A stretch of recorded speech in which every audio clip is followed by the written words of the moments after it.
Hi there everyone, today I'm creating a decor piece which can also be converted into a card. Stay tuned.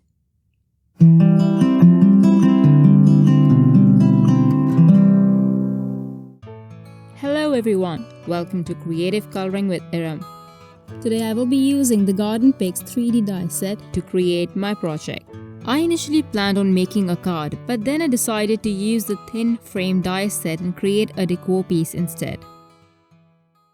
I've already die cut all the layers for the roses and I use the 9x12 watercolor pad for this. I will use artist watercolor to color the die cuts and use shades of reds, oranges and a bit of coral. For the first layer, to get a really dark shade of red, I'll first add water. Now you can use your spray directly and spritz water onto the die cuts or use a more controlled approach by using a paintbrush like I am doing. I will mix Rock Collection to the Red Cosmos pigment to get a really deep shade. I will also dry between layers to increase the intensity of the color and to build up layers of color. For the second layer, I'll start by adding the leftover color first. Once I've done that, I'll take pigment directly from the pan.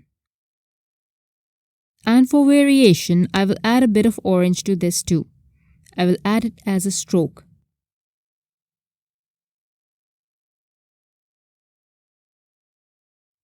I decided to make the color darker, realizing that most of it will be hidden under the layer, so I will repeat that orange stroke thing again on the third layer. You won't be able to tell much difference amongst the layers, but in person the variation of coral, red and orange looks really cool. The topmost layer is going to be the lightest. I'll color all the layers in the same manner, sometimes adding more of orange and sometimes more of coral. I'll just put this together and show you how it looks.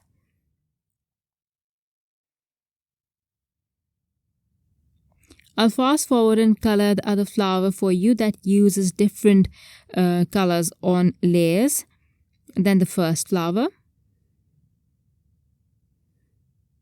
The shades are Red Cosmos, Warm and Cozy, and Tea Party.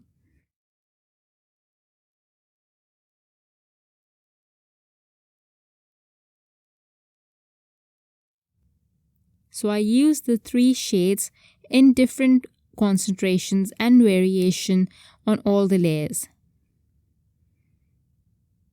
The tiny flowers and its layers, these I will color in warm yellows and light oranges. For the leaves, as they are dainty, I spritz them with water. The first layer is Rainforest watercolor, a really bright and beautiful green.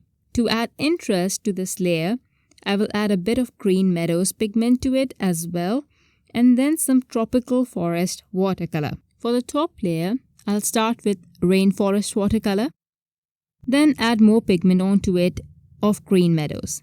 To add variation among leaves, I will also add Seashore pigment onto some leaves, and this does make a lot of difference. Now all my die cuts are dry.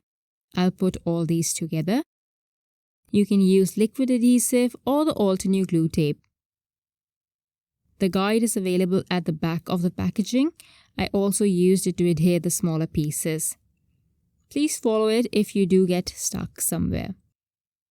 I will use the thin frame 3D die set, and it gives you 2 die cuts, but I wanted a larger square piece, so I die cut the larger one 4 times for my 4 sides.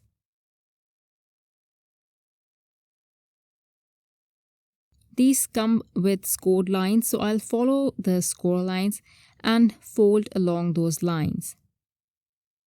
I'll fast forward this for you.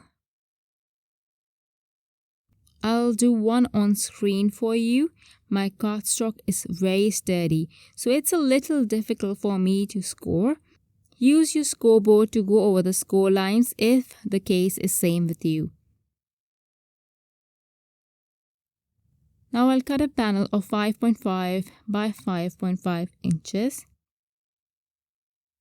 And what you do is you adhere the piece onto one side with a strong adhesive. Now apply adhesive onto the second piece and tuck in the straight edge into the angled edge. Make sure your corners are aligned.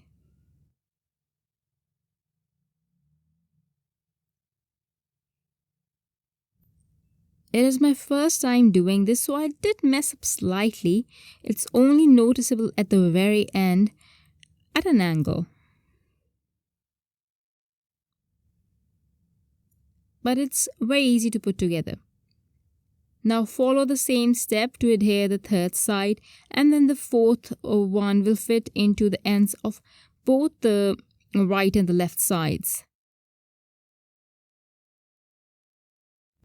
Looks nice, doesn't it? I think this feels sturdy enough to me for mailing too. I'll arrange my florals now, and I think I don't need foam tape as they are quite dimensional. Plus, because I use the 9x12 watercolor cardstock, it's quite thick and provides that extra dimension too. That is why I always prefer the 9x12 watercolor cardstock by Altenew for the 3D flowers, including the craft flower layer die series. Once I'm done arranging the florals, I will add splatters of white chalk paint.